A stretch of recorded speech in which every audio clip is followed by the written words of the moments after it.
Hi friends, welcome to Sham institute daily current affairs. May 8 2024లో ఉన్న current affairs మనం discuss చేద్దామండి. సో మే 8 2024 సో ఇక ఇంపార్టెన్స్ ఉంది, రెడ్ క్రాస్ డే. సో మరి రెడ్ క్రాస్ దినోత్సవం యొక్క ఇతివృత్తం ఏంటి? So I give with joy and the joy I give is a reward అని చెప్పేసి ఒక ఇతివృత్తం ఇవ్వడం జరిగింది. దానికి సంబంధించిన విశేషాలు చూద్దామండి. నెక్స్ట్ వచ్చేసి మనకి అమెరికా దేశానికి చెందినటువంటి క్లైమేట్ ట్రెండ్స్ సంస్థ 2024 అత్యంత వేడి సంవత్సరంగా ప్రకటించడం జరిగింది అనమాట. అంటే ఇంతవరకు మొత్తం ప్రపంచంలో ఒక 5 అత్యంత వేడి సంవత్సరాలు అయితే ఇది 5 అత్యంత వేడి సంవత్సరాలు ఒకటిగా 2024ని ప్రకటించడం జరిగింది. సో అదొక ఇంపార్టెంట్ అండి. దానికి సంబంధించిన విశేషాలు చూద్దాం. సో ఒక ప్రాంతీయ అంశం. సో మరి ఆంధ్రప్రదేశ్ డీజీపీగా అంటే సో రాజేంద్రనాథ్ రెడ్డి స్థానంలో సో మరి గారి స్థానంలో ఆంధ్రప్రదేశ్ రాష్ట్ర డీజీపీగా హరీష్ కుమార్ గుప్తా నియమితులు కావడం జరిగిందనమాట. సో ఆ నేపథ్యం. అండ్ నెక్స్ట్ వచ్చేసి మనకి Chandrasekhar Iyer committee, national dam safety authority వాళ్ళు ఈ యొక్క సంబంధించిన మేడిగడ్డ బ్యారేజ్ విషయంలో తెలంగాణ రాష్ట్రానికి సంబంధించినటువంటి మేడిగడ్డ బ్యారేజ్ విషయంలో ఒక కమిటీని ఏర్పాటు చేయడం జరిగింది, చంద్రశేఖర్ అయ్యర్ కమిటీ. అదొక మధ్యంతర నివేదికను ఇవ్వడం జరిగిందనమాట. దానికి సంబంధించిన నేపథ్యాన్ని చూద్దామండి. అంతేకాకుండా ఒక సంస్థ, ఒక శాస్త్రీయ పరిశోధన సంస్థ, విద్యా సంస్థ సో న్యూమోనియా నిర్ధారణకి వైర్లెస్ డిటెక్టర్ని కనిపెట్టడం జరిగింది. సో దానిపైన ఉన్నటువంటి ఇన్ఫర్మేషన్ చూద్దాం. భారత సంతతికి చెందినటువంటి సునీత విలియమ్స్ మరి ముచ్చటగా 3వసారి రోదసి పర్యటనకి, అంతరిక్ష పర్యటనకి వెళ్తున్నారు. సో ఆ నేపథ్యాన్ని చూద్దామండి. అంతేకాకుండా మనకు ఆల్రెడీ ఇది ఒక జిఎస్టీ అపిలేట్ ట్రిబ్యునల్, అంటే జిఎస్టీ 2017 జూలై 1న అమల్లోకి వచ్చిన తర్వాత సో మరి జిఎస్టీ సంబంధించిన ఏదైనా వివాదాలు ఉంటే పరిష్కరించడానికి ఒక ట్రిబ్యునల్ ఏర్పాటు చేసుకోవడం జరిగింది. మరి GST goods and services tax appellate tribunal, దీనికి తొలి చైర్మన్గా సో నియమితులు కావడం జరిగింది.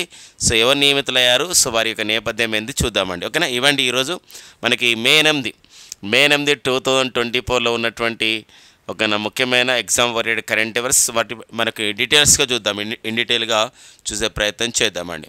సో మరి 2024 అత్యంత వేడి సంవత్సరంగా సో ప్రకటించడం జరిగింది. సో మనకి ఎవరు ప్రకటించారు కానీ ఇంపార్టెంట్గా ఉంటుందండి. సో మరి విచ్ ఆర్గనైజేషన్ అనౌన్స్డ్ అనమాట. ఏ ఆర్గనైజేషన్ అనౌన్స్ చేసింది అంటే క్లైమేట్ ట్రెండ్స్ అండి.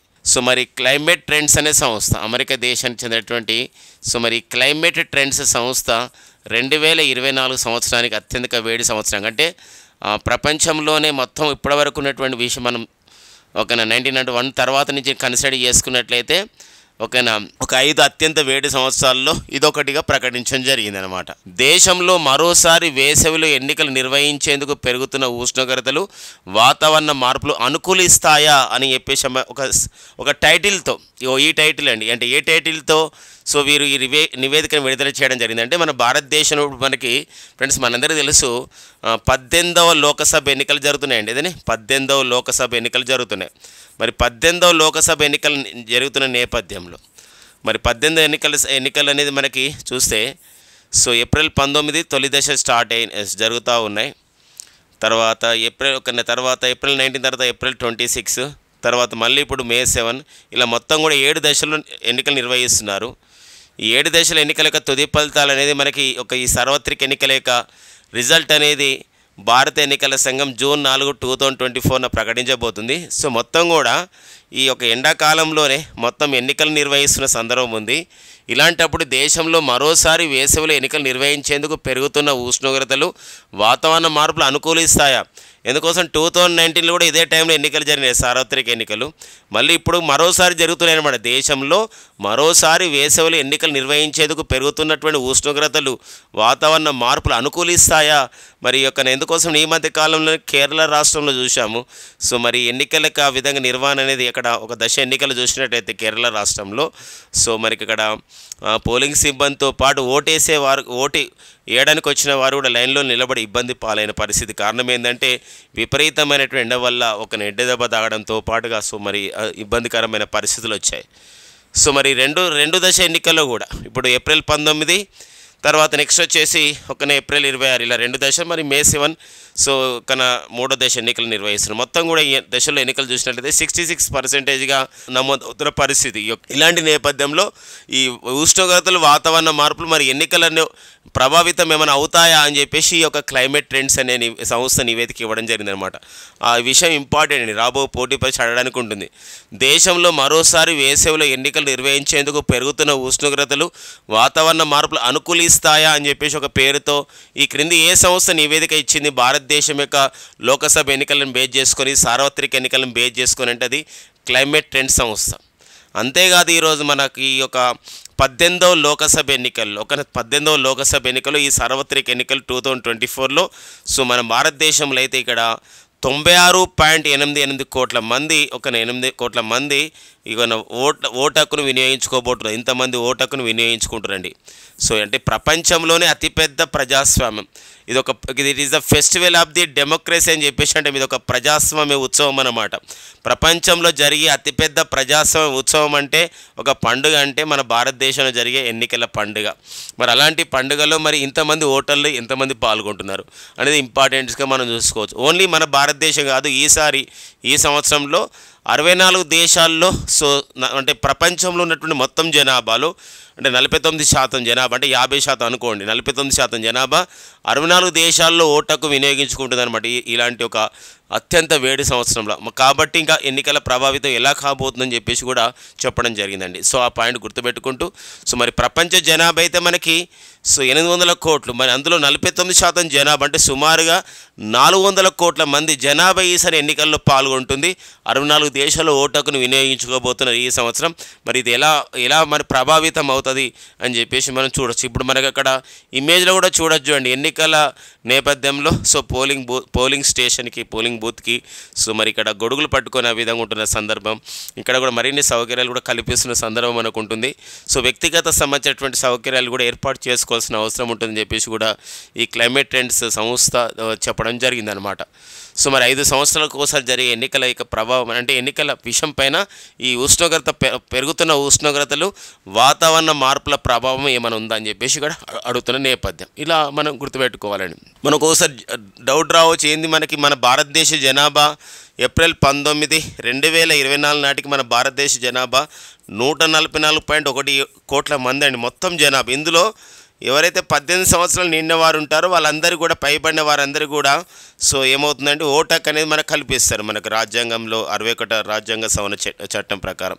అలాంటి నేపథ్యంలో మన దేశంలో ఇప్పుడు ఓటర్లు ఎంతమందికి వచ్చినట్టు ఎంత చేరారు మన దేశంలో మన భారత ఎన్నికల సంఘం నేపథ్యంలో ఎలక్షన్ కమిషన్ ఇచ్చిన రిపోర్ట్ ప్రకారం మన దేశంలో 96.88 కోట్ల మంది సో ఓటర్లు ఉన్నటువంటి నేపథ్యం అనమాట. ఆ విషయాన్ని సో గుర్తుపెట్టుకోవాలండి. ఇది మనకి అంటే మనకి మన భారత వాతావరణ శాఖ కానీ ప్రపంచ వాతావరణ సంస్థలు కూడా చెప్తూ ఉన్నాయి ఎందుకోసం ఇది ఒక వేడి సంవత్సరం అని చెప్పేసి. ఆ విధంగా లాస్ట్ అయితే మార్చి నెల కానీ ఏప్రిల్ నెల కానీ ఎండలు సో మేలో కూడా ఇంకా ఉధృతం చూపిస్తున్న పరిస్థితి అన్నమాట. సో ఇలాంటి నేపథ్యంలో వాతావరణం గురించి అధ్యయనం చేయడానికి ఉన్నటువంటి డిపార్ట్మెంట్కి మనకి ఐఎండి మరి ఇండియన్ మెటీరియలాజికల్ డిపార్ట్మెంట్ అని చెప్పేసి అంటే మన భారత వాతావరణ శాఖ మరి ఇండియన్ మెటీరియలాజికల్ డిపార్ట్మెంట్కి ప్రజెంట్ ఒక డైరెక్టర్ జనరల్గా ఎవరు పనిచేస్తున్నారు మై డియర్ ఫ్రెండ్స్ అంటే మృత్యుంజయ మహాపాత్ర అండి. ఎవరండి?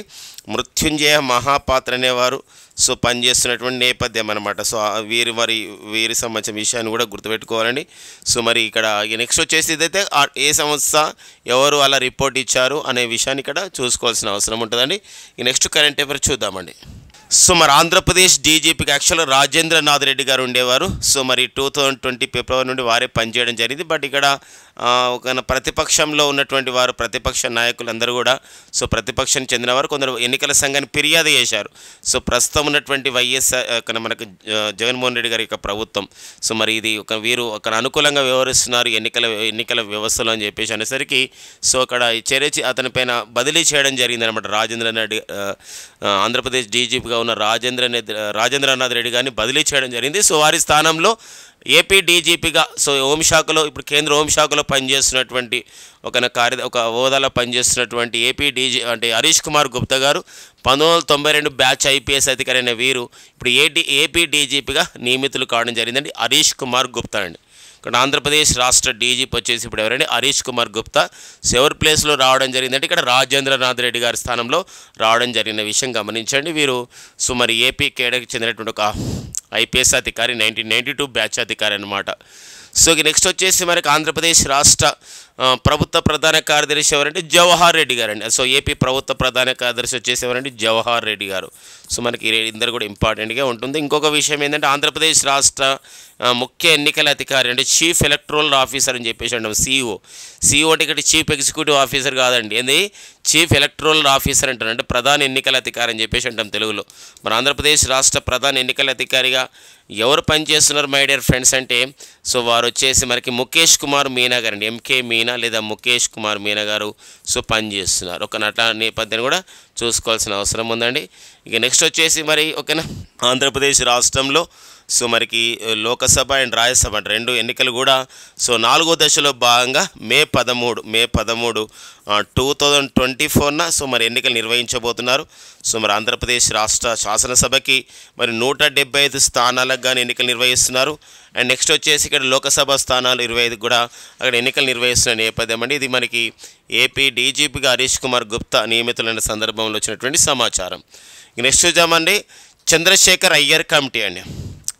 సో మరి చంద్రశేఖర్ అయ్యర్ కమిటీ ఏ విషయంలో నియమితులైందంటే ఇక్కడ సో ఫ్రెండ్స్ మనందరూ కూడా తెలుసు ఇక్కడ ఒక కాళేశ్వరం ఎత్తిపోతల పథకంలో భాగంగా కాళేశ్వరం లిఫ్ట్ ఇరిగేషన్లో భాగంగా సో మేడిగడ్డ బ్యారేజ్ కుంగిపోవడం జరిగింది, కొన్ని పిల్లర్స్. అలాంటి నేపథ్యంలో అసలు మేడిగడ్డ బ్యారేజ్ కుంగిపోవడానికి కొన్ని ప్రాంతాల్లో కొన్ని పిల్లర్స్ కుంగిపోవడానికి గల కారణం ఏంటి అనే విషయంలో నేషనల్ డ్యామ్ సేఫ్టీ అథారిటీ ఒక చంద్రశేఖర్ అయ్యర్ నేతృత్వంలో కమిటీని వేయడం జరిగిందనమాట. మరి ఒక నేషనల్ డ్యామ్ సేఫ్టీ అథారిటీ వాళ్ళు సో ఈ విషయంలో చంద్రశేఖర్ అయ్యర్ కమిటీ తన మధ్యంతర నివేదికను పూర్తిస్థాయి నివేదిక కాకుండా మధ్యంతర నివేదికను విడుదల చేయడం జరిగింది. సో ఏంటి మధ్యంతర నివేదిక ఉద్దేశం ఏంటంటే ఇప్పుడు ఈ వేసవికాలం ఉంది, తర్వాత మనకి రెయినీ సీజన్ రాబోతుంది, ఒక వర్షాకాలం రాబోతుంది. మరి వర్షాకాలంలో మళ్ళీ కాళేశ్వరం ఎత్తిపోతల పథకంలోకి ఏదైతే మనకు గోదావరి వాటర్ వచ్చినట్లయితే మళ్ళీ ఆ మేడిగడ్డ బ్యారేజ్ మరింతగా దెబ్బతినే అవకాశం ఉంటుంది. కాబట్టి ఏమన్నా మరమ్మతులు చేయాలనుకుంటే ఏమన్నా రిపేర్ చేయాలనుకుంటే ముందస్తుగానే చేయాలంటే ఎలా చేయాలనే విషయం పైన సో చంద్రశేఖర్ అయ్యర్ కమిటీ ఒక నివేదికని సో మరి అందించడం జరిగిందన్నమాట కేంద్ర రాష్ట్ర ప్రభుత్వాలకి. ఆ విషయం ఇంపార్టెంట్ అండి. మరొక విషయం ఉంది, మొత్తం కూడా గుర్తుపెట్టుకోండి ఫ్రెండ్స్, ఇక్కడ కాళేశ్వరం ఎత్తిపోతల పథకం పైన సో మనకి కుంగిపోవడం నేపథ్యంలో ఏదైతే మేడిగడ్డ బ్యారేజ్ అంటే కొంత ప్రాంతం కుంగిపోవడంతో so national dam safety authority వాళ్ళు కేంద్ర ప్రభుత్వం వాళ్ళు నియమించిన కమిటీ వచ్చేసి చంద్రశేఖర్ అయ్యర్ కమిటీ. తెలంగాణ రాష్ట్ర ప్రభుత్వం ఈ సంబంధించినటువంటి మేడిగడ్డ బ్యారేజ్ కుంగిపాడు విషయం పైన అధ్యయనం చేయడానికి నియమించిన కమిటీ వచ్చేసి ఏబీ పాండ్యా కమిటీ అండి. ఏబీ పాండ్యా కమిటీ నియమించడం జరిగింది.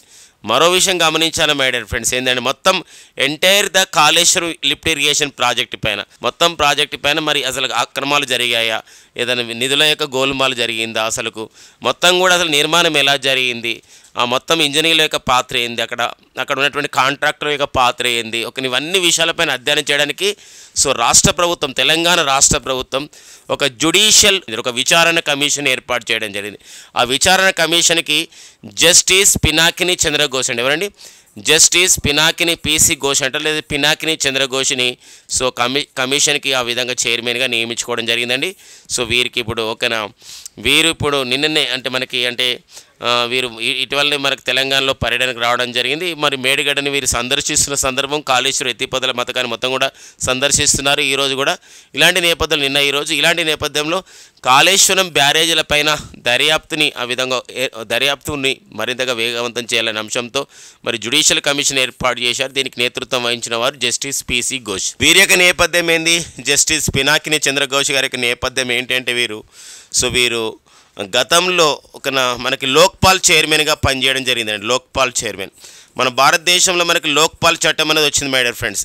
2013 సంవత్సరంలో సో చట్టం ముందు అంటే ఎవరైనా ఈవెన్ ప్రధానమంత్రి స్థాయి వ్యక్తి కూడా ఏదైనా అవకతవకలు పాల్పడితే విచారించే ఒక అధికారం ఉంటుంది ఈ లోక్పాల్ వ్యవస్థకు అనమాట. మరి 2013 సంవత్సరంలో వచ్చినటువంటి లోక్పాల్ చట్టానికి లోక్పాల్ ఒక సంబంధించిన విషయం పైన తొలి చైర్మన్గా లోక్పాల్కు తొలి చైర్మన్గా పనిచేసిన వారు వచ్చేసి పినాకిని చంద్రఘోష్ తొలి చైర్మన్గా సో వీరు పనిచేయడం జరిగిందండి. సో పినాకిని చంద్రఘోష్ సో వీరు రిటైర్మెంట్ అయిన తర్వాత మరి లోక్పాల్కి ఒక రెండవ చైర్మన్గా లోక్పాల్కి ప్రస్తుత చైర్మన్గా ప్రెసిడెంట్ చైర్మన్గా లోక్పాల్కి తొలి చైర్మన్ లోక్పాల్ రెండవ చైర్మన్గా మరి ప్రస్తుత చైర్మన్గా సో ఎవరు నియమితులు కావడం జరిగిందంటే వీరు సో మనకి ఒక వెరీ వెరీ ఇంపార్టెంట్ ఇక్కడ చూసినట్లయితే అజయ్ మాణిక్ రావు సో ఖాన్విల్కర్ అండి, జస్టిస్ ఏం ఖాన్విల్కర్ అండి, గుర్తుపెట్టుకోండి ఫ్రెండ్స్, ఇది చాలా చాలా ఇంపార్టెంట్. జస్టిస్ అజయ్ మాణిక్ రావు ఖాన్విల్కర్, జస్టిస్ అజయ్ మాణిక్ ఖాన్విల్కర్ సో లోక్పాల్కి మనకి ప్రజెంట్ మరి రెండో చైర్మన్గా వీరు పనిచేస్తున్న నేపథ్యం ఉంటుందండి. వార్తల్లో వ్యక్తి కూడా ఇంపార్టెన్స్గా మనకు ఉంటుంది. సో ఇదా అంటే మొత్తాన్ని కూడా మనకి ఇక్కడ చూస్తే కాళేశ్వరం ఎత్తిపోతల పథకం పైన మనకు 3 కమిటీలు కనబడతాయి. ఒకటి వచ్చేసి మేడిగడ్డ బ్యారేజ్ అంశం పైన అధ్యయనం చేయడానికి కేంద్ర ప్రభుత్వం నియమించిన కమిటీ వచ్చేసి అంటే కేంద్ర ప్రభుత్వం అంటే కేంద్ర జల సంఘం అనమాట. కేంద్ర జల సంఘం నేషనల్ డ్యామ్ సేఫ్టీ అథారిటీ వాళ్ళు నియమించిన కమిటీ వచ్చేసి చంద్రశేఖర్ అయ్యర్ కమిటీ. దాంతోపాటుగా రాష్ట్ర ప్రభుత్వం ఈ విషయంపైన అధ్యయనం చేయడానికి మేడిగడ్డ బ్యారేజ్ కుంగిపాటి పైన అధ్యయనం చేయడానికి ఏబీ పాండే కమిటీని అధ్యయనం చేసింది. అదే తెలంగాణ రాష్ట్ర ప్రభుత్వం మొత్తం ఎంటైర్ కాళేశ్వరం బ్యారేజ్ పైన కాళేశ్వరం ఒక లిఫ్ట్ ఇరిగేషన్లో భాగంగా 3 బ్యారేజ్లు కట్టారు. ఆ మొత్తం entire Kaleshwaram lift irrigation project పైన సో మరి జస్టిస్ పినాకిని చంద్రఘోష్ నేతృత్వంలో ఒక జ్యుడిషియల్ కమిషన్ ఒక విచారణ కమిషన్ కూడా ఏర్పాటు చేయడం జరిగింది. అది కూడా తన పనిని ప్రారంభించడం జరిగిందనమాట. ఇలా మొత్తం కూడా సో ఈ కమిటీల పైన మనం చూసుకోవాలి అవసరం ఉంటుంది తెలంగాణ ఎగ్జామ్స్కి వెళ్ళేవారు. సో ఆ నేపథ్యం అండి. ఇంకా మొత్తానికైతే ఇదంతా కూడా కేంద్ర జల సంఘం కూడా పర్యవేక్షిస్తుంటుంది ఇలాంటి విషయాలపైన. మరి ప్రజెంట్ అయితే కేంద్ర జల సంఘానికి చైర్మన్గా పనిచేస్తున్న వారు ఖుష్విందర్ సింగ్ ఓహ్రా. సో ఖుష్విందర్ ఓహ్రా ఉన్నారు. అండ్ ఇదంతా కేంద్ర జలశక్తి మంత్రిత్వ శాఖ చూసుకుంటున్న సందర్భం ఉంటుంది. ప్రజెంట్ కేంద్ర జలశక్తి మంత్రిత్వ శాఖకి ఎవరున్నారు, దానికి ఒక మినిస్టర్ అంటే గజేంద్ర సింగ్ షెకావత్ ఉన్నారు. అంతేకాకుండా కేంద్ర జలశక్తి మంత్రిత్వ శాఖకి సలహాదారుగా అడ్వైజర్గా ఎవరు పనిచేస్తున్నారని చెప్పేసి అంటే వారు సో వెదిరే శ్రీరామ్ అండి, వెదిరే శ్రీరామ్ పనిచేస్తున్న నేపథ్యం. Very very important Vedire Sriram అనేవారు.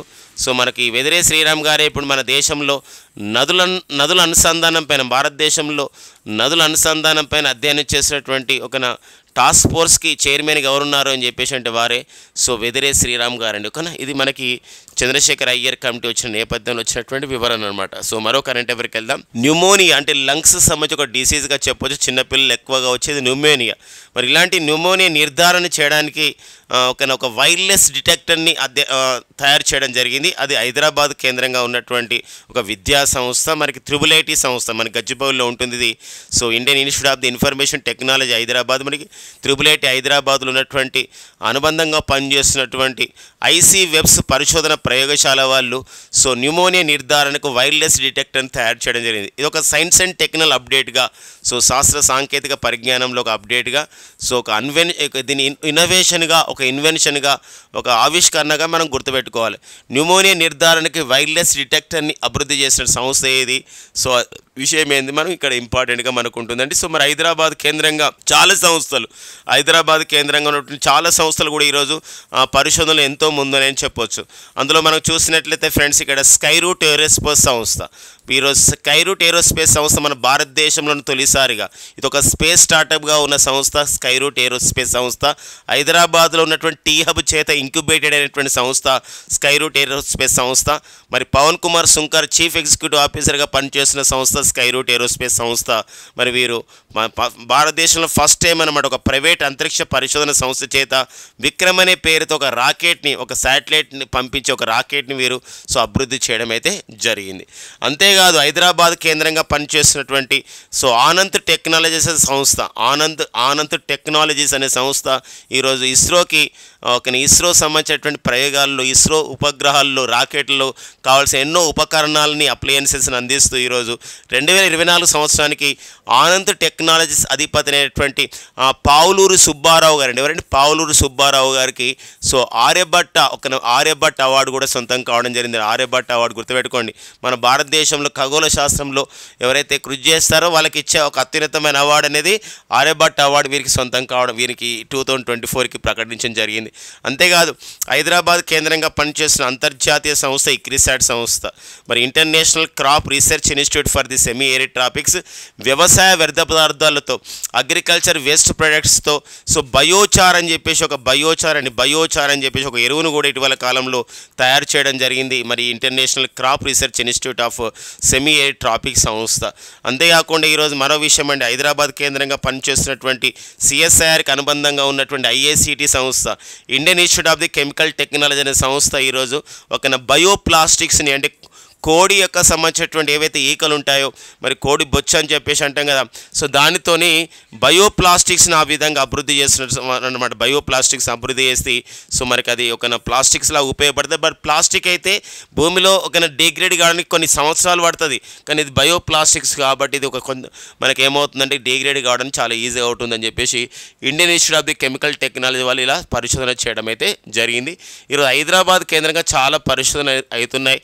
అందులో ఈ న్యూమోనియా నిర్ధారణకి వైర్లెస్ డిటెక్టర్ అనేది కూడా ఉంటున్న నేపథ్యం. సో ఇది మనకు ఒక ఇంపార్టెన్స్గా మనం చూసుకోవాల్సిన అవసరం ఉంది ఇన్వెన్షన్స్లో, ఆవిష్కరణ విషయంలో. సో మరో కరెంట్ అఫైర్కి వెళ్దామండి. రోదెర్స్లోకి సునీత విలియమ్స్ అండి, భారత సంతతికి చెందినటువంటి మహిళ. సో మరి అత్యధిక టైం కూడా స్పేస్ వాక్ చేసినటువంటి మహిళ. సో మరి సుమారుగా అంతరిక్షంలో 322 రోజులు ఆ విధంగా గడిపినటువంటి మహిళ. సో మన భారత సంతతి మహిళ, అమెరికా దేశం చెందిన మహిళ. సో అమెరికాలోని మన భారత సంతతి మహిళ సునీత విలియమ్స్ అనమాట. సో ముచ్చటగా 3వసారి వీరు అంతరిక్ష పర్యటనకి వెళ్తున్నారు పరిశోధన నేపథ్యంలో. ఈసారి తన సంబంధించినటువంటి పరిశోధన అనేది సో ఎలా జరుగుతుందంటే ఒక ప్రైవేట్ సంస్థ, అంటే ఎవరు తీసుకెళ్తున్నారు అంతరిక్షంలోకి అని చెప్పేసి అంటే ఇక్కడ తీసుకెళ్లారు ఆల్రెడీ కూడా. ఎవరు తీసుకెళ్లారంటే ఇక్కడ స్టార్ లైనర్ అంటే బోయింగ్ అనే బోయింగ్ అనే సంస్థ అండి. ఈ బోయింగ్ అనేది జనరల్గా పౌర విమానయానాలను అభివృద్ధి చేస్తుంది బోయింగ్ అని చెప్పేసి బోయింగ్ సంస్థ. ఈ బోయింగ్ సంస్థ రోదేశంలోకి వెళ్ళడానికి ఒక స్టార్ లైనర్ అనే ఒక క్యాప్సూల్ని ఒక సంబంధించినటువంటి స్పేస్ క్రాఫ్ట్ని అభివృద్ధి చేసింది. క్యాప్సూల్ అన్నా నెక్స్ట్ వచ్చేసి స్పేస్ క్రాఫ్ట్ అన్న ఒకటే అర్థం వస్తుంది. ఎయిర్ క్రాఫ్ట్ అంటేనే మనకు యుద్ధ విమానం అంటాం, స్పేస్ క్రాఫ్ట్ అంటే స్పేస్లోకి తీసుకెళ్లే విమానం. ఈ క్యాప్సూల్ స్టార్ లైనర్ని అభివృద్ధి చేయడం జరిగింది. ఫస్ట్ టైం అన్నమాట బోయింగ్ సంస్థ చేత స్టార్ లైనర్లో నాసాకు సంబంధించినటువంటి 2 శాస్త్రవేత్తలు, national aeronautic space administration America దేశం చెందినటువంటి ఈ అంతరిక్ష పరిశోధన సంస్థలో మరి Sunita Williams and Butch Wilmore ఇద్దరు కూడా సో మరి May 7, 2024న అమెరికాలోని ఫ్లోరిడాలో ఉన్నటువంటి కేప్ కెనవరాల్ అనే ఒక స్పేస్ లాంచింగ్ స్టేషన్ నుండి విజయవంతంగా వాళ్ళు అంతరిక్షంలోకి వెళ్ళడం జరిగింది, ఇంటర్నేషనల్ స్పేస్ స్టేషన్లోకి వెళ్ళడం జరిగింది.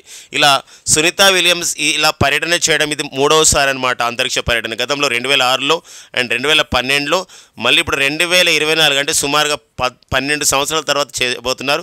గతంలో 2006, 2012లో వీరు రోదెస్లో అంతరిక్షంలో ఉన్నప్పుడు 50 గంటల 40 నిమిషాలు స్పేస్ వాక్ చేయడం జరిగింది. అలాంటి ఒక విషయం అండి. అండ్ నెక్స్ట్ వచ్చేసి 322 రోజులు అంతరిక్షంలో ఉన్నారు. ఇలాంటి దానిపైన గ్రూప్స్లో గతంలో ఇలాంటి వాటిపైన కొన్ని క్వశ్చన్స్ వచ్చాయండి. ఎలా రావడం జరిగిందంటే సునీత విలియమ్స్ అంతరిక్షంలో వెళ్ళినప్పుడు భగవద్గీతను తీసుకెళ్లడం జరిగిందనమాట. ఈసారి సునీత విలియమ్స్ ఏం తీసుకెళ్లడం జరిగిందంటే గణేశుడి యొక్క ఇమేజ్ని, లార్డ్ గణేష్ ఐడల్ని తీసుకెళ్లడం జరిగిందనమాట.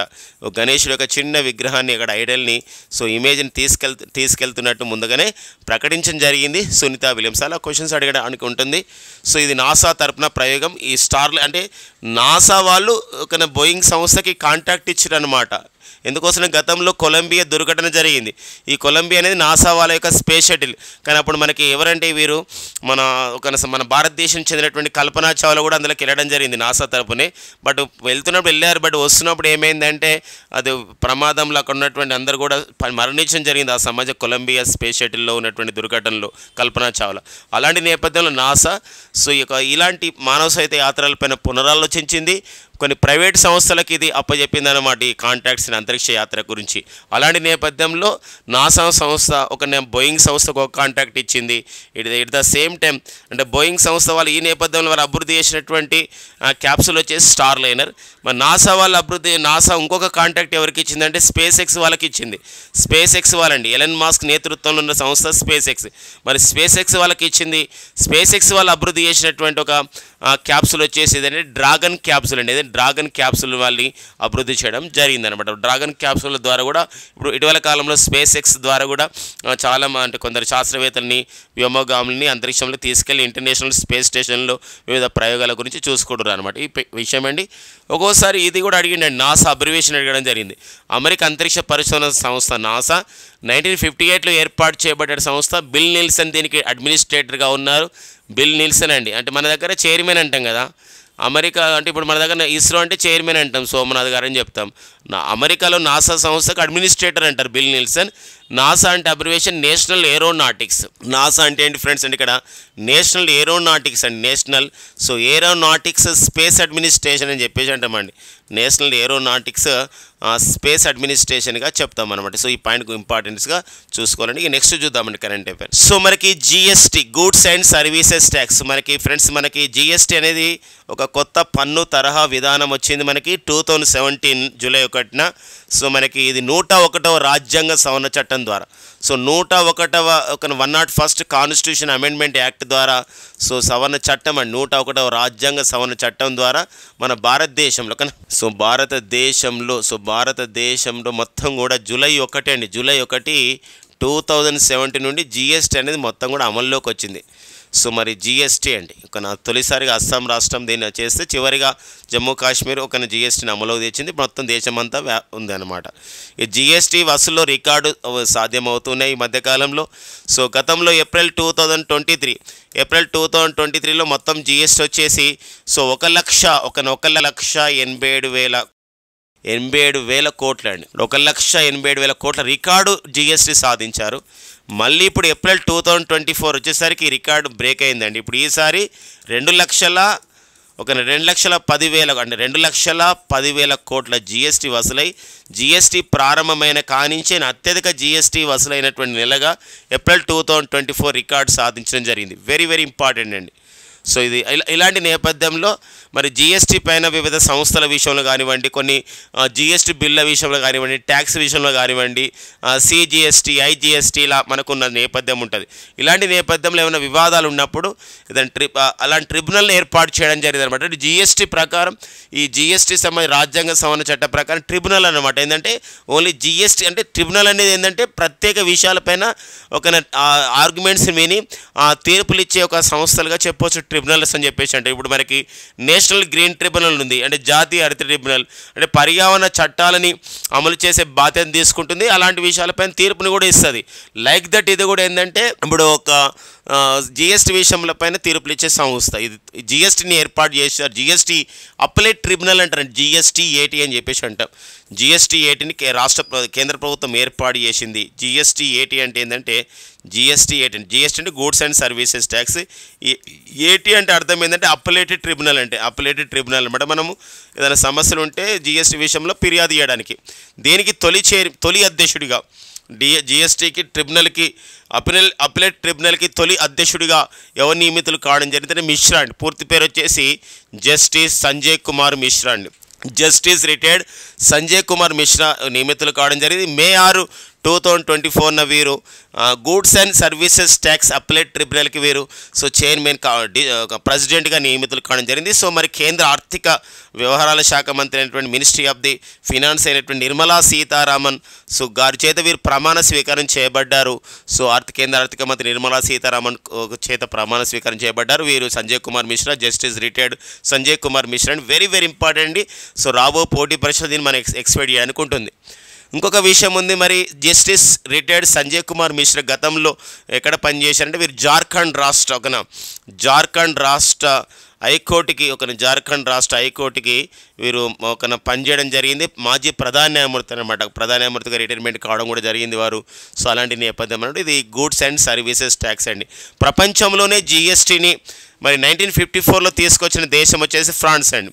సో ఫ్రాన్స్ ప్రపంచంలో జిఎస్టీని 1954లో తొలిసారిగా తీసుకురావడం జరిగింది. తర్వాత మన భారతదేశం ఒక 2017 జూలై 1 నుండి జిఎస్టీని, గూడ్స్ అండ్ సర్వీసెస్ ట్యాక్స్ని తీసుకురావడం జరిగింది. దీనికి గురించి చేసినటువంటి కాన్స్టిట్యూషన్ అమెండ్మెంట్ యాక్ట్ అనేది ఎంత అంటే 101వ రాజ్యాంగ సవరణ చట్టం అనమాట. ఓకే, నెక్స్ట్ కరెంట్ ఎవరు చూద్దామండి. నెక్స్ట్ వచ్చేసి యూనిసెఫ్ అండి. మనకి ఒక రెండో ప్రపంచ యుద్ధం తర్వాత అంటే after the second world war, so the organisation look after the ఒక children, particular the vaccination purpose అనమాట. అంటే టీకాల కార్యక్రమం పిల్లలకు అందించే ఉద్దేశంతో, సరైనటువంటి రోగనిరోధక శక్తి అందించే ఉద్దేశంతో సో మరి ఒక యూనిసెఫ్ అనేది ఏర్పాటు చేయబడిన విషయం మనందరికీ తెలుసు. United Nations International Children's Emergency Fund అని చెప్పేసి అంటాం. మరి ఇలాంటి యూనిసెఫ్ సంస్థ మనకి ఎక్కడుంది? The headquarter of the UNICEF that is located in New York in America. అంటే అమెరికాలోని మనకి న్యూయార్క్లో అంటే ఐక్యరాజ్య సమితి కూడా అక్కడే ఉంటుంది, న్యూయార్క్లోనే. ఇక్కడ అమెరికా యొక్క ఆర్థిక రాజధాని కూడా న్యూయార్కే. అలాంటి న్యూయార్క్లో ఈ యూనిసెఫ్ని ఏర్పాటు చేశారు. మరి యూనిసెఫ్ చేపట్టే కార్యక్రమాలు పర్టికులర్గా so the abbreviation tells us the importance and purpose and objectivity of the UNICEF. మనము United Nations International Children Emergency Fund అని చెప్పేసి అంటాం. దానికి సంబంధించిన నేపథ్యంలో పిల్లల గురించి చేపట్టే కార్యక్రమాల గురించి, వ్యాక్సినేషన్ గురించి, లేదా పల్స్ పోలియో లాంటి కార్యక్రమం గురించి, లేదా నరిష్మెంట్ అని చెప్పేసి అంటే మంచి సరైనటువంటి పోషకాల లభ్యత గురించి, వీటన్నిటి గురించి కూడా యూనిసెఫ్ పాటుపడుతుంది. స్కూలింగ్ గురించి పాటుపడుతుంది యూనిసెఫ్. ఈ మధ్యకాలంలో మనం చూసాం, ఎండ తీవ్రత ఎక్కువగా ఉన్న కారణంగా వాటర్ బెల్స్ని ఏర్పాటు చేశారు. అంటే ప్రతి గంటకోసారి ఒక వేసవిలో స్కూల్స్ ఏవైతే నడుస్తున్నాయో వాటర్ బెల్స్ని ఏర్పాటు చేశారు. మన భారతదేశంలో కూడా కేరళ రాష్ట్రం ఫస్ట్ స్టేట్ అనమాట ఇంట్రడ్యూస్ ద వాటర్ బెల్ అనమాట. అలాంటి నేపథ్యంలో ఇలాంటి యూనిసెఫ్ చేపట్టే కార్యక్రమాలకు ఒక ప్రచారకర్త ఉండాలి. గ్లోబల్ యూనిసెఫ్ అంబాసిడర్గా మనకి ప్రియాంక చోప్రా ఉంటే, సో మనకి భారతదేశంలో national ambassador of the UNICEF India, మన భారతదేశ రాయబారి ఎవరు యూనిసెఫ్గా అని చెప్పేసి అన్నప్పుడు వారు ఎవరు నియమితులు కావడం జరిగిందంటే కరీనా కపూర్ గారు అండి. ఎవరంటే కరీనా కపూర్. సో కరీనా కపూర్ సో పూర్తి పేరు వచ్చేసి కరీనా కపూర్ ఖాన్. అంటే సైఫ్ అలీ ఖాన్ని పెళ్లి చేసుకోవడం ద్వారా సో కరీనా కపూర్ ఖాన్గా మారింది. మరి కరీనా కపూర్ ఖాన్ సో మరి పేరుందంటే ఒక బాలీవుడ్ యాక్ట్రెస్. మరో విషయం గమనించాలి, she is associated with the UNICEF since 2014. అంటే 2014 సంవత్సరం నుండి ఈమె యూనిసెఫ్ చేపట్టే కార్యక్రమాల్లో భాగస్వామి అవుతుంది. Celebrity advocate for UNICEF India. గత 2014లో ఈమె యూనిసెఫ్ చేపట్టే కార్యక్రమాలకు నేను ఒక రాయబారిగా ఉంటానని చెప్పేసి అన్న నేపథ్యంలో celebrity advocate for UNICEF India కూడా సో యూనిసెఫ్ వీరిని నియమించుకోవడం జరిగిందనమాట. సో ఇది మనకి అంబాసిడర్స్ విషయంలో, ప్రచారకర్తల విషయంలో చాలా చాలా ఇంపార్టెంట్ విషయంగా సో గుర్తుపెట్టుకోవాలండి. సో మనకి ఇక్కడ యూనిసెఫ్ సంబంధించినటువంటి సమాచారం ఇది. ఒక United Nations International Children's Emergency Fund అని చెప్పేసి అంటున్నాం. మరి యూనిసెఫ్కి ప్రజెంట్ ఎగ్జిక్యూటివ్ డైరెక్టర్గా దానికి అధిపతిగా ఎవరున్నారని చెప్పేసి అంటే క్యాథరిన్ రసెల్ అండి. సో అమెరికా దేశానికి చెందినటువంటి క్యాథరిన్ రసెల్ సో వీరు ప్రజెంట్ యూనిసెఫ్కి సో వీరు అధిపతిగా ఉన్నటువంటి నేపథ్యం అనమాట. ఓకేనండి. So national ambassador of the UNICEF India ఇలాంటి మనకు అడుగుతున్నాండి. ఈ మధ్య కాలంలో చూడండి మన భారత ఎన్నికల సంఘానికి సో మనకి ఐకాన్గా ఎన్నికల సంబంధించిన ప్రచారకర్తగా పారా ఆర్చరీ క్రీడాకారిణి శీతల్ దేవి నియమించడం జరిగింది ఇటీవల కాలంలో. ఆయుష్మాన్ ఖురానాను కూడా సో మరి ఒక ఎన్నికల సంబంధించి ఒక ఐకాన్గా వాళ్ళు నియమించుకోవడం జరిగిందనమాట ఎన్నికల ప్రచారం నేపథ్యంలో భారత ఎన్నికల సంఘం. సో వెరీ రీసెంట్గానైతే మనకి ఇప్పుడు నెక్స్ట్ మంత్లో June 1 నుంచి 29, 2024లో మనకి T20 పురుషుల క్రికెట్ కప్ నిర్వహించబోతున్నారు వెస్టిండీస్ అండ్ అమెరికా. ఇలాంటి నేపథ్యంలో 20 టీంలు పాల్గొంటున్నటువంటి ఈ నేపథ్యంలో దీనికి ప్రచారకర్తలుగా మనకి హుసేన్ బోల్ట్ని తర్వాత క్రిస్ గెల్, దాంతోపాటుగా మనం చూస్తే ఇప్పుడు మన యువరాజ్ సింగ్ని కూడా ప్రచారకర్తలుగా నియమించుకోవడం జరిగింది. సో అలా మనకి అంబాసిడర్స్ పైన కూడా అడుగుతున్న నేపథ్యం అనమాట. ఇదే యూనిసెఫ్ కార్యక్రమానికి 20 years పైగా ప్రచారకర్తగా పనిచేస్తున్నారు ఎవరంటే మన సచిన్ టెండూల్కర్ అండి. సో యూనిసెఫ్ చేపట్టే చాలా కార్యక్రమాలు కూడా సచిన్ టెండూల్కర్ కూడా ప్రచారకర్తగా ఉన్నటువంటి విషయాన్ని మనం గుర్తుపెట్టుకోవాలి. ఓకేనా. నెక్స్ట్ చూద్దామండి. UNESCO Guillermo Cano world press freedom prize 2024 very very important my dear friends. ఎందుకోసం అంటే ఇది ప్రపంచ పత్రికా స్వేచ్ఛ అంటే ప్రపంచంలో పత్రికా రంగంలో ఇచ్చే ఒక అత్యున్నతమైన అవార్డు అని చెప్పొచ్చు అనమాట. సో వెరీ రీసెంట్గా on May 3, 2024 we celebrates be celebrated as that world press freedom day. ప్రపంచ పత్రికా స్వేచ్ఛ దినోత్సవాన్ని మనం జరుపుకున్నాం May 3, 2024. అలాంటి నేపథ్యంలో ప్రపంచ పత్రికా స్వేచ్ఛ సంబంధించినటువంటి అదే రోజున రిపోర్టర్స్ వితౌట్ బార్డర్స్ అనే సంస్థ కూడా విడుదల చేసిన నేపథ్యం. అందులో మరి నార్వే, డెన్మార్క్, స్వీడన్ మొదటి 3 స్థానాలు ఉంటే మన భారతదేశం 159వ స్థానం ఉన్న విషయం. ఇలాంటి నేపథ్యంలో ఈసారి ఎవరైతే పత్రికా రంగంలో విశేషంగా కృషి చేస్తున్నారో అలాంటి వాళ్ళకి అవార్డు ఇస్తారు. కొందరైతే ఈ పత్రికా రంగంలో సేవ చేసిన కాలం విషయంలో ఆ యొక్క విధి నిర్వహణలోనే ప్రాణాలు కోల్పోయిన వాళ్ళు చాలామంది ఉన్నారు జర్నలిస్టులు. సో ఎందుకోసం అంటే ఇక్కడ కొలంబియా దేశానికి చెందినటువంటి ఒక సంబంధించిన జర్నలిస్టే. సో వారు ఇక్కడ ఎవరంటే ఇక్కడ గులెర్మో క్యానో అని చెప్పేసి ఉన్నారు. ఈ బొగోటో విప్లవంలో వారు పాల్గొంటూ తన యొక్క ప్రాణాలను అర్పించడం జరిగింది. వారి యొక్క జ్ఞాపకార్థం యునెస్కో ప్రతి సంవత్సరం కూడా UNESCO Guillermo Cano world press freedom అవార్డుని 1997 నుండి ఇస్తుంది. సో మరి 1997 ఇస్తుంది. అవార్డు గ్రహీతకు వచ్చేసి ఇక్కడ $25,000 అమెరికా ఇస్తుంది. 2024 సంవత్సరానికి గాను యునెస్కో గులెర్మో క్యానో ప్రపంచ పత్రికా స్వేచ్ఛ అవార్డుని ఎవరికి ఇవ్వడం జరిగిందంటే పాలస్తీనా జర్నలిస్టులు అండి. అంటే పాలస్తీనా చెందిన జర్నలిస్టులు గాజా ప్రాంతంలో వాళ్ళు ఏం చేస్తున్నారంటే న్యూస్ని కవర్ చేస్తున్నారు. సో ఏంది ఇంపార్టెన్స్ అంటే ఫ్రెండ్స్ మనందరికీ తెలుసు అక్టోబర్ 7, 2023 ఒక పాలస్తీనాకు చెందినటువంటి హమాస్ అనే సంస్థ, పాలస్తీనాకు చెందిన హమాస్ సంస్థ so operation Al Aqsa storm అండి. ఆపరేషన్ ఆల్ అక్సా స్టామ్ అనే పేరుతో లేదా ఆపరేషన్ ఆల్ అక్సా ఫ్రెడ్ అని అంటారు. ఆ పేరుతో ఇజ్రాయెల్ పైన దాడికి పూనుకుంది. ఈ దాడిలో ఇజ్రాయెల్కి చెందినటువంటి ఒక 1300 మంది చనిపోవడం జరిగింది ఒకటేసారి మిజైల్ దాడిలో. సో మరి వెంటనే మళ్ళీ ఇజ్రాయెల్ ఇదే నెలలో ఆపరేషన్ ఐరన్ స్వార్డ్స్ అనే పేరుతో ఆపరేషన్ ఐరన్ స్వార్డ్స్ అనే పేరుతో ఏం చేయడం జరిగిందంటే ఇజ్రాయెల్ పాలస్తీనాకు చెందినటువంటి ఈ యొక్క గాజా ప్రాంతం పైన, వెస్ట్ బ్యాంక్ పైన, ఇలా ప్రాంతాల పైన రమల్లా ఈ ప్రాంతాలపైన పాలస్తీనా ప్రాంతాలపైన దాడి పాల్గొంది. ఇప్పటివరకైతే ఐక్యరాజ్యసమితి సంబంధించిన ఇచ్చిన సమాచారం ప్రకారం పాలస్తీనాలో 33,000 మంది చనిపోవడం జరిగింది. ఇంకా వేలాది మంది నిరాశ్రయాలు కావడం జరిగింది. సో అలాంటి సంబంధించిన నేపథ్యాన్ని తీసుకొని పాలస్తీనాలో జర్నలిస్టులు ఆ గాజా ప్రాంతాన్ని కవర్ చేస్తున్నారు విధి నిర్వహణలో ప్రాణాలకు సైతం లెక్క చేయకుండా. కాబట్టి వాళ్ళకి ఒక అవార్డుని ఇవ్వడం జరిగిందని చెప్పేసి ఇక్కడ ఇవ్వడం జరిగింది. వెరీ వెరీ ఇంపార్టెంట్గా ఉంటుందండి. సో మన భారతదేశం కూడా ఈ యొక్క పత్రికా అవార్డులు ఉంటాయండి పత్రికా రంగంలో కృషి చేసిన వాళ్ళకి. So Chameli Dev award and BD Goenka award మన ప్రీవియస్ క్లాసెస్లో వాటిపైన డిస్కస్ చేసుకోవడం జరిగింది. ఓకేనా, నెక్స్ట్ చూద్దామండి. సో జోస్ రావుల్ ములినో అండి. ఇతను జోస్ రావుల్ ములినో సో పనామా అనే దేశానికి వీరు ప్రైమ్ మినిస్టర్గా పనిచేసినారు. ఇటీవల కాలంలో పనామాలో జరిగినటువంటి ఎన్నికల్లో వీరు ప్రెసిడెంట్గా నియమితులు కావడం జరిగిందండి జోస్ రావుల్ ములినో. సో మనకు ఒక వార్తల్లో వ్యక్తిగా ఒక నియామకాలలో అపాయింట్మెంట్స్ కాలంలో మనం చూసుకోవాలి. సో పనామా దేశ రాజధాని వచ్చేసి పనామా సిటీ అండి. ఓకేనా, మనకు ఒక వార్తల్లో వ్యక్తిగా చూసుకోండి. ఈ నెప్రోటిక్ సిండ్రోమ్ అని చెప్పేసి అంటాం. నెప్రోటిక్ సిండ్రోమ్ గత 1-2 months నుంచి అది న్యూస్లో ఉందండి. నెప్రోటిక్ సిండ్రోమ్, నెఫ్రాన్స్ అని చెప్పేసి అంటాం. న్యూరాన్స్ అంటేనో నాడీ కణాలు, నెఫ్రాన్స్ అంటేనో ఈ కిడ్నీలలో ఉండే సంబంధించినటువంటి ఒక సంబంధించిన కణాలు అని చెప్పొచ్చు. ఏమవుతుందంటే ఈ మధ్యకాలంలో ఈ ఫెయిర్నెస్ క్రీమ్స్ని ఎక్కువగా వాడుతున్నారు.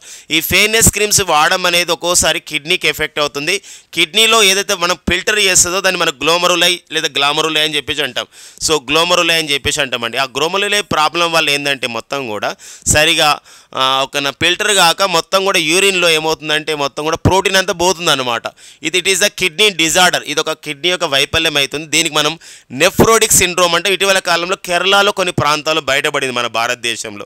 సో అది కనుక మనకి ఒక సైన్స్ అండ్ టెక్నికల్ అప్డేట్గా ఒక బయాలజీ పాయింట్ ఆఫ్ వ్యూ ఒక జీవశాస్త్రం సంబంధించిన విషయంగా మనం ఒక ప్యాథాలజీ విషయంలో గమనించుకోవాలి. ఇటీవల కాలంలో ఫెయిర్నెస్ క్రీమ్స్ని ఎక్కువగా వాడడం వల్ల నెఫ్రోటిక్ సిండ్రోమ్ అనేది మన భారతదేశంలో ఈ క్రింది ఏ రాష్ట్రంలో కనబడిందంటే కేరళ రాష్ట్రంలో కనబడిన విషయం చూసుకోండి. కేరళ రాష్ట్రం అండి. సో ఇది ఒకటి అంటే kidney disorder pass too much protein in your urine అనమాట. సో యూరిన్లో ఎక్కువగా ప్రోటీన్ వెళ్తుంది బికాజ్ ఆఫ్ ది గ్లోమరులై ప్రాబ్లం వల్ల ఇలా జరుగుతుందని చెప్పేసి మనకి ఇవ్వడం జరిగింది అనమాట. ఓకేనండి, ఇది నెప్రోటిక్ సిండ్రోమ్స్ అని చెప్పేసి అంటాం. నెప్రోటిక్ సిండ్రోమ్ అని చెప్పేసి అంటాం. సో ఓకేనండి, ఇక నెక్స్ట్ మనం కేరళ గురించి చెప్తే స్పైసెస్ గార్డెన్ ఆఫ్ ఇండియా, భారతదేశ సుగంధ ద్రవ్యాల ఉద్యానవనం అని చెప్పేసి సో మనకి ఏ రాష్ట్రాన్ని పిలుస్తున్నామంటే కేరళ పిలుస్తాం. ఎందుకు ఇంపార్టెంట్ ఈ సుగంధ ద్రవ్యాలు అనుకోవచ్చు. ఈ సుగంధ ద్రవ్యాల బోర్డు అంటే స్పైసెస్ స్పైసెస్ బోర్డు అనేది, స్పైసెస్ ఇండియా బోర్డు అనేది కొచ్చిలో ఉంది. ఈ కొచ్చిలో ఉన్న స్పైసెస్ బోర్డు ఒక ఉత్తర్వు జారీ చేసింది. ఏమని ఉత్తర్వు జారీ చేసిందంటే, మన దేశంలో ఏవైతే మసాలాలు తయారు చేస్తున్నారు కొన్ని కంపెనీలు, ఇప్పుడు Everest masala and MDH masala, ఈ మసాలాని ఇటీవల కాలంలో హాంకాంగ్ దేశానికి అండ్ సింగపూర్ దేశానికి పంపిస్తే వాళ్ళు ఇందులో టూ మచ్గా ఇథిలీన్ ఆక్సైడ్ ఉంది, దీన్ని మరొకసారి ఒక టెస్ట్ చేయండి పంపిస్తున్నప్పుడు అని చెప్పేసి స్పైసెస్ బోర్డు అనేది చెప్పడం జరిగింది అన్నమాట. అలాంటి నేపథ్యంలో సో జాతీయ సుగంధ ద్రవ్యాల బోర్డు ఎక్కడ కలదని చెప్పేసినప్పుడు కొచ్చిలో ఉంది. స్పైసెస్ గార్డెన్ ఆఫ్ ఇండియా ఎక్కడ కలదంటే కేరళ రాష్ట్రాన్ని మనం అంటే కేరళ రాష్ట్రాన్ని we called as a, so Kerala called as a spices garden of ఇండియాగా మనం పిలుస్తాం. సో కేరళ ప్రజెంట్ ముఖ్యమంత్రి వచ్చేసి సో ఎవరండి, పినరాయి విజయన్ గారు. సో పినరాయి విజయన్ గారు కేరళ ప్రజెంట్ ముఖ్యమంత్రిగా ఉన్నారు. మన భారతదేశంలో ఆర్టిఫిషియల్ ఇంటెలిజెన్స్ ఒక ఫస్ట్ ఐరిస్ ఒక రోబో టీచర్ని, ఆర్టిఫిషియల్ ఇంటెలిజెన్స్తో పనిచేసే ఐరిస్ రోబో టీచర్ని ఇంట్రడ్యూస్ చేసినటువంటి తొలి రాష్ట్రం కూడా ఏదంటే కేరళ రాష్ట్రం. అంతేకాకుండా ఈ మ్యాన్హోల్స్ని క్లీన్ చేయడానికి పర్టికులర్గా ఏదైతే డ్రైనేజ్లో మురుగునీటి వ్యవస్థలో మ్యాన్హోల్స్ని క్లీన్ చేయడానికి బందికూట్ అనే ఒక రోబోట్ను వాడుతున్నటువంటి తొలి రాష్ట్రం కూడా ఏ రాష్ట్రం అండి, ఇక్కడ కేరళ రాష్ట్రం అనే విషయం గమనించి ఇంతవరకు మనం డిస్కస్ చేసినాం. భారతదేశంలో పాఠశాలలో ఎండల తీవ్రత కారణంగా వాటర్ బెల్స్ని ఇంట్రడ్యూస్ చేసినటువంటి తొలి రాష్ట్రం కూడా ఏదంటే కేరళ రాష్ట్రం అనే అంశం చూసుకోవాల్సిన అవసరం ఉంటుందండి. ఇక నెక్స్ట్ కరెంట్ అఫైర్ చూద్దాం. So May 8, today is May 8 అండి. సో May 8, మరి May 8 మనం ఎలా నిర్వహించుకుంటామంటే world red cross and red crescent డేగా నిర్వహించుకుంటామండి. ప్రపంచ red cross and red crescent day. So మరి హెన్రీ డునాట్ అనే వ్యక్తి ఈ రెడ్ క్రాస్ అనే సంస్థను ప్రారంభించడం జరిగింది. చారిటీ ఇన్ వార్ అంటే యుద్ధ సమయంలో సేవాభావం అనే విషయంతో 1863లో. సో మరి ఇలాంటి నేపథ్యంలో May 8, 2024కి రెడ్ క్రాస్ సంస్థ ఇచ్చిన నినాదం వచ్చేసి ఏంటంటే, ఒక ఇతివృత్తం వచ్చేసి I give with joy and the joy I give is a reward. అంటే నేను నీకు సంతోషాన్ని ఇస్తాను, ఆ సంతోషం నీకు ఇస్తా, ఆ సంతోషమే నాకు ఒక రివార్డు. ఎందుకోసం అంటే కష్ట సమయంలో నువ్వు సాయం చేశావు. ఒక చారిటీ ఇన్ వార్ అనే విషయంతో ఇది ఒక ఈ ఇతివృత్తం అనేది ముడిపడి ఉందండి. One more important about the ఒక రెడ్ క్రాస్ అండి, the only organisation in the world got the 3 Nobel peace prizes. అంటే 3 సార్లు నోబెల్ శాంతి బహుమతి పొందిందండి. సో 3 సార్లు నోబెల్ శాంతి బహుమతి పొందిన సంస్థ అండి, 3 సార్లు. సో నోబెల్ శాంతి బహుమతి పొందినటువంటి సంస్థ సో ఏంటంటే రెడ్ క్రాస్ సంస్థ. అది రికార్డ్ అట్లనే ఉందన్నమాట, 3 సార్లు నోబెల్ శాంతి బహుమతి వస్తుంది రెడ్ క్రాస్ సంస్థకి.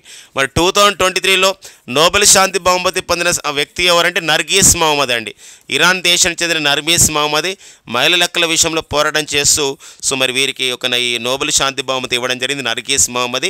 సో ఆ నేపథ్యాన్ని కూడా మనం చూసుకోవాల్సిన అవసరం ఉంది. సకరో అవార్డు ఈ నర్గీస్ మహమ్మద్ ఒక ఇంపార్టెన్స్ మనం చూసుకోవాలి. మీ ఇరాన్ దేశం చెందినటువంటి మహిళ అండి. ఓకేనా, నెక్స్ట్ చూద్దామండి. సో మనకి ఇక నెక్స్ట్ G7 వాళ్ళు G7 గ్రూప్ మనకి నెక్స్ట్ మంత్ జూన్లో G7 యొక్క 50వ సమావేశం జరుగుతుంది. ఒక కీలక సమావేశం చెప్పొచ్చు. మరి గ్రూప్ ఆఫ్ ది 7 కంట్రీస్ అండి. ప్రపంచంలో అభివృద్ధి చెందిన దేశాల కూటమి G7, ప్రపంచంలో పారిశ్రామికంగా అభివృద్ధి చెందిన దేశాల కూటమిగా మనకు G7ని మనం పిలుస్తారు. మరి ఇలాంటి G7 50వ G7 సదస్సు అనేది 50వ G7 సదస్సు అండి. 50వ G7 సదస్సు 2024 జూన్లో ఒక 15, 16, 17లో 18లో ఎక్కడ నిర్వహిస్తున్నారంటే ఇటలీలో నిర్వహిస్తున్నారు. మరి ఇటలీలో నిర్వహిస్తున్నటువంటి సదస్సు సందర్భంగా ముందస్తుగా కొన్ని వివిధ సమావేశాలు జరుగుతూ ఉంటాయి. విదేశాంగ మంత్రుల సమావేశం లేదా ministry of the commerce industries అంటే ఇక్కడ వాణిజ్య మంత్రుల సమావేశాలు లేదా ఈ యొక్క సంబంధించినటువంటి ఒక వివిధ సమావేశాలు జరుగుతున్నాయి. ఇందులో ఒక సమావేశంలో ఒక డిసైడ్ చేశారనమాట, ఒక డిసిషన్ పాస్ చేశారు. ఏంటంటే 2035 నాటికి థర్మల్ ప్లాంట్ల తొలగింపు జరుగుతుంది G7 దేశాలని ఒక కీలక ప్రకటన చేయడం జరిగింది.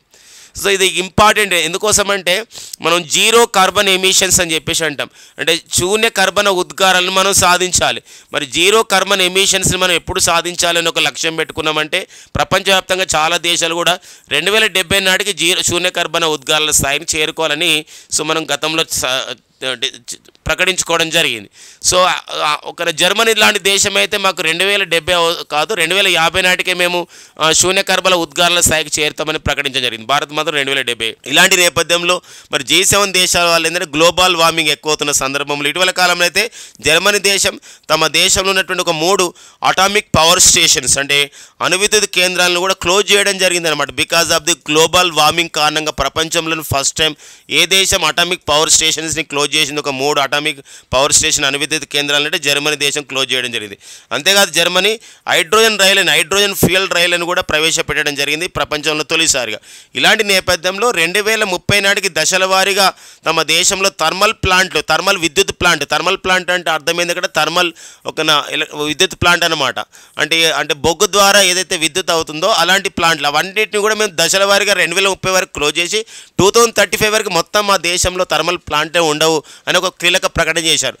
G7 గ్రూప్ వాళ్ళు ఈ క్రింది ఏ సంవత్సరం నాటికి తమ దేశాల్లో ఉన్నటువంటి 7 దేశాల్లో ఉన్నటువంటి థర్మల్ ప్లాంట్ల తొలగింపుకు ఇటీవల ఇటలీలో ఒక ప్రకటన చేశారన్నప్పుడు అది 2035 అండి. ఫ్రెండ్స్, మనందరికీ తెలుసు మరి G7 దేశాలు గ్రూప్ ఆఫ్ ది 7 కంట్రీస్ అని చెప్పేసి అంటాం. సో అమెరికా, తర్వాత కెనడా, తర్వాత UK, అండ్ నెక్స్ట్ వచ్చేసి ఇక్కడ France and Germany, Italy and next వచ్చేసి ఇక్కడ ఏంటంటే జపాన్. ఇలా మొత్తం 7 దేశాలకు సంబంధించినటువంటి ఒక గ్రూప్ అన్నమాట G7. ఇది ప్రపంచంలోనే అభివృద్ధి చెందిన దేశాల గ్రూప్గా మనం భావిస్తున్నాం. ఈ ఇటలీ అని చెప్పేసి అంటున్నాం. ఇటలీ యొక్క ప్రధాని ప్రజెంట్ ఎవరున్నారంటే Giorgia Meloni. So Giorgia Meloni గారు ఇటీవల కాలంలో మన భారత ప్రధాని నరేంద్ర మోడీ గారిని జూన్లో జరగబోయే G7 సదస్సుకి G7 సదస్సు అండి. జూన్లో జరగబోయే 2024 ఇక్కడ G7 సదస్సు 2024 జూన్లో నిర్వహిస్తున్నారు. జూన్లో జరగబోయే G7 సదస్సుకి హాజరు కమ్మని చెప్పేసి ఇన్విటేషన్ కూడా ఇవ్వడం జరిగిందన్నమాట. 50వ G7 సదస్సు 2024 జూన్లో ఎక్కడ నిర్వహిస్తున్నారంటే ఇటలీలో నిర్వహిస్తున్న నేపథ్యం అనమాట. ఓకేనండి. నెక్స్ట్ చూద్దామండి. లాస్ట్ ఇయర్ ఒక్కోసారి 50 G7 నేర్చుకొని పోతే 49వ G7 సదస్సు 2023లో ఎక్కడ నిర్వహించడం జరిగిందంటే ఇది జపాన్లోని హిరోషిమా నగరంలో నిర్వహించుకోవడం జరిగిందనమాట. మరి G7 సదస్సుకి భారత్ కూడా హాజరైంది. లాస్ట్ ఇయర్ హిరోషిమాలో జరిగినటువంటి సదస్సులో అంటే G7లో కొన్ని దేశాలు చేరడానికి ప్రయత్నిస్తున్నాయి. అలాంటి వాటిని G5 గ్రూప్ అని చెప్పేసి అంటాం. మరి ఆ G5 గ్రూప్లో మన భారతదేశం కూడా ఉంది. South Africa, Brazil, India, Mexico, China ఈ దేశాలు కూడా G7లో సభ్య దేశాలుగా కావడానికి ప్రయత్నిస్తున్నాయి. వీటిని మనం ఏమని పిలుస్తామంటే G5 గ్రూప్ అని చెప్పేసి పిలుస్తామండి. ఓకేనా. నెక్స్ట్ చూద్దాం. నెక్స్ట్ వచ్చేసి భారత్ బంగ్లాదేశ్ మధ్య ఒక ఒప్పందం జరిగింది. అంటే 2014లో జరిగినటువంటి ఒప్పందానికి ఇది కొనసాగింపుగా జరిగిన ఒప్పందం. తమ దేశానికి చెందినటువంటి బంగ్లాదేశ్ సివిల్ సర్వీసెస్ అధికారి, ఇప్పుడు మన దగ్గర ఇండియన్ పోలీస్ సర్వీస్ అంటాం, ఇండియన్ అడ్మినిస్ట్రేటివ్ సర్వీస్ అంటాం. మన UPSC ఒక ఎగ్జామ్ని కండక్ట్ చేసింది. అంటే ప్రిలిమ్స్, మెయిన్స్, ఇంటర్వ్యూ కండక్ట్ చేసి సెలెక్ట్ చేసుకొని ఒక 1.5 year వరకు ట్రైనింగ్ ఇస్తుంటుంది. తర్వాత ప్రొబేషన్ ఇలా ఉంటుంది. అలాంటి నేపథ్యంలో ఎందుకోసం ప్రపంచవ్యాప్తంగా మన దేశంలో ఉన్నటువంటి ఏదైతే సివిల్ సర్వీసెస్ ఎంపిక విధానం అనేది ప్రపంచవ్యాప్తంగా పేరుగాంచిందని చెప్పేసి ఈ విషయం ద్వారా చెప్పొచ్చు. అందుకోసం అంత క్రేజ్ అనేది ఉంది సివిల్ సర్వీస్ అధికారుల ఒక సంబంధించిన విషయంలో. అలా సివిల్ సర్వీస్ అధికారుల శిక్షణ గురించి భారత్తో బంగ్లాదేశ్ ప్రభుత్వం ఒక ఒప్పందం చేసుకుంది. 2025 నుండి 2030 వరకు బంగ్లాదేశ్ చెందినటువంటి ఒక 1500 మంది అధికారులను మన భారత్ ఏం చేస్తాం ట్రైనింగ్ ఇవ్వబోతుంది వివిధ దశల్లో. ఈ విషయంలో 2014లో జరిగినటువంటి national centre for the good governance అంటాం. ఆ ఒప్పందంలో భాగంగా ministry of the administrative reforms and public grievances and ministry of the public administration ఈ రెండు సంస్థలు కూడా ఇక్కడ ఒక ఒప్పందాన్ని చేసుకోవడం జరిగింది. అంటే ఈ 2 సంస్థలతో భారత్ చెందిన ఈ 2 సంస్థలతో బంగ్లాదేశ్ ఒప్పందం చేసుకోవడం జరిగిందనమాట. ఓకేనా. నెక్స్ట్ చూద్దాం. ఏ 2 ఒక మంత్రిత్వ శాఖలు అంటే ministry of the administrative reforms and public grievances, ministry of the public affairs ఇది ఒక మంత్రిత్వ శాఖ. అండ్ భారత్ చెందిన ఈ మంత్రిత్వ శాఖతో బంగ్లాదేశ్ ఒప్పందం చేసుకో. ఈ 2 సంస్థల విషయంలో మనం చూస్తే మన దేశంలో ఇవన్నీ కూడా UPSC వాళ్ళు శిక్షణ ఇస్తారు. అంటే UPSC వాళ్ళు అధికారులు మాత్రం అంటే ఎగ్జామ్ పెట్టి తీర్చిదిద్దారు. తర్వాత వివిధ విషయాల్లో national centre for the good governance వాళ్ళు వివిధ విషయాల్లో శిక్షణ ఇస్తారనమాట. IPS, IAS ఇలా సివిల్ సర్వీసెస్ అధికారులకు. ఆ విషయంలో భారత్ బంగ్లాదేశ్ మధ్య ఒప్పందం జరిగింది. ఇటీవల కాలంలో భారత్లో 2025 నుండి 2030 వరకు ఈ క్రింది ఏ దేశానికి చెందినటువంటి 15 మంది సివిల్ సర్వీస్ అధికారులకు శిక్షణ ఇవ్వడానికి భారత్తో ఏ దేశం ఒప్పందం చేసుకుందంటే బంగ్లాదేశ్ ఒప్పందం చేసుకున్న విషయాన్ని గమనించండి. బంగ్లాదేశ్ ప్రధాని వచ్చేసి షేక్ హసీనా అండి. బంగ్లాదేశ్ ప్రధాని షేక్ హసీనా బంగ్లాదేశ్ యొక్క అధ్యక్షుడు వచ్చేసి మనకి ఒక షాహబుద్దీన్ చుప్ అనేవారు బంగ్లాదేశ్ అధ్యక్షుడిగా ఉన్నారు. సో మరి మన దేశంలో యూపీఎస్సీ ఇలాంటి సంబంధించినటువంటి ఎగ్జామ్స్ని తయారు చేసి మంచి అధికారులను రిక్రూట్ చేసుకుంటుంది. యూపీఎస్సీకి ప్రజెంట్ చైర్మన్ వచ్చేసి యూనియన్ పబ్లిక్ సర్వీస్ కమిషన్, రాజ్యాంగబద్ధ సంస్థ. దీని ప్రజెంట్ చైర్మన్ వచ్చేసి ఎవరండి? మనోజ్ సోని అండి. ఓకేనా. నెక్స్ట్ కరెంట్ అఫైర్ చూద్దాం. ప్రతిమా సింగ్ అండి. సో డిపిఐఐటికి డైరెక్టర్గా నియమితులు కావడం జరిగింది. Department of the promotion of the industry and internal trade. So ministry of the commerce and industry లో పనిచేస్తున్నటువంటి ఒక విభాగమే డిపిఐఐటి. మరి ఒక డిపిఐఐటికి department of the promotion industry and internal ట్రేడ్కి అంటే వివిధ పరిశ్రమలను ప్రమోషన్ చేయడం, తర్వాత అంతర్గత సంబంధించినటువంటి వాణిజ్యాన్ని అభివృద్ధి చేయడం అనే విషయంతో ఏర్పాటు చేయబడేటువంటి ఒక విభాగం ఇది. దీని డైరెక్టర్గా ఎవరు నియమితులు కావడం జరిగింది? ప్రతిమా సింగ్ నియమితులు కావడం జరిగిందండి. నెక్స్ట్ వచ్చేసి మనకు ప్రాంక్ సుబోగా. సో ప్రాంక్ సుబ్బగా విషయం ఏంటంటే వీరు ఉగాండా దేశ క్రికెటర్. ఫ్రెండ్స్ మనందరూ తెలుసు ఈ T20 ఒక men's T20 men's ICC cup అనే ఐసీసీ క్రికెట్ కప్ అనేది మరి క్రికెట్ కప్ 2024 జూన్ 1 నుండి 29, 2024 ఎక్కడ నిర్వహించబోతున్నారంటే అమెరికా అండ్ వెస్టిండీస్ దేశాల్లో సంయుక్తంగా నిర్వహించబోతున్నారు. ఇలాంటి నేపథ్యంలో 20 టీంలు పాల్గొంటున్నాయి. 20 టీంలో ఒక టీం ఉగాండా టీంకి చెందినటువంటి ఒక క్రికెటర్ ఉన్నాడు. 43 సంవత్సరాల వ్యక్తి. అతను క్రికెటర్ ప్రాంక్ సుబ్బోగా. ఇది ఒక రికార్డ్ అనమాట. ఇంతవరకు T20 కప్లలో అంటే 2007లో స్టార్ట్ అయింది T20 కప్ టోర్నమెంట్ అనేది. 2007లో స్టార్ట్ అయితే ఇంతవరకు కూడా ఎవరు కూడా 43 సంవత్సరాల వయసులో ఒక క్రికెట్ టీంలో సభ్యుడిగా లేడు. ఫస్ట్ టైం రికార్డ్ అనమాట. అత్యంత పెద్ద వయసులో T20 ప్రపంచ కప్కి ఆ విధంగా ఆడిన ఆటగాడుగా త్వరలో రికార్డు పొందబోతున్నాడు ఈ జూన్లో. ఎవరండి? ప్రాంక్ సుబ్బోగా. మనకి ఇది సూపర్లేటివ్స్ కింద ఒక ప్రథమల కింద గుర్తుపెట్టుకోవాలి. ప్రాంక్ సుబ్బోగా రికార్డు ఉంది. అతను ఏ దేశ క్రికెటర్? ఇలాంటి విషయాలు చూసుకోవాల్సిన అవసరం మనకు ఉంటుందండి. సో నెక్స్ట్ వచ్చేసి మనకి ఐసీసీ అంటున్న ఇంటర్నేషనల్ క్రికెట్ కౌన్సిల్. ఈ దుబాయ్ కేంద్రంగా పనిచేస్తున్నటువంటి సంస్థ ఐసీసీకి చైర్మన్గా ప్రజెంట్ పనిచేస్తున్న వారు గ్రేగ్ బార్క్లీ అండి. ఎవరండి? సో గ్రేగ్ బార్క్లీ అనేవారు సో ఐసీసీకి ప్రజెంట్ చైర్మన్గా పనిచేస్తున్నారు. వీరు న్యూజిలాండ్ దేశానికి చెందినవారు. ఇలాంటి నేపథ్యం అండి. ఉగాండా రాజధాని కంపాల మనకు న్యూస్లో ఉంది. మరి ఉగాండా రాజధాని కంపాల న్యూస్లో ఉందండి. మనకి నామ్ సదస్సు 2024 జనవరిలో 19వ నామ్ సదస్సు ఎక్కడ జరిగిందంటే కంపాలలో జరిగింది. 3వ G77 సదస్సు కూడా 19వ నామ్ సదస్సు 2024లో జనవరిలో కంపాలలో జరిగింది. అండ్ ఇదే అంతేకాక 3వ G77 సదస్సు అండి.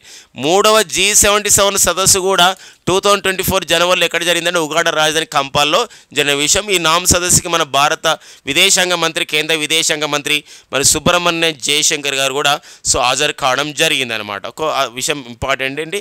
సో మరి ఇటీవల కాలంలో మరి సుబ్రహ్మణ్యం జయశంకర్ ఎంతో సో పేరుగాంచడం జరిగిందనమాట. ఒక ఎందుకోసం అంటే భారతీయ దేశం పైన అమెరికా చేసిన వ్యాఖ్యలని సో అతను ఒక సరైనటువంటి ధీటుగా జవాబిస్తున్న వ్యక్తి మన సుబ్రహ్మణ్యం జయశంకర్ గారు, మన కేంద్ర విదేశాంగ మంత్రి, ministry of the external affairs minister అండి. సో ఇదండి మనకి మే 8, 2024లో ఉన్న current affairs. Thank you friends and all the best.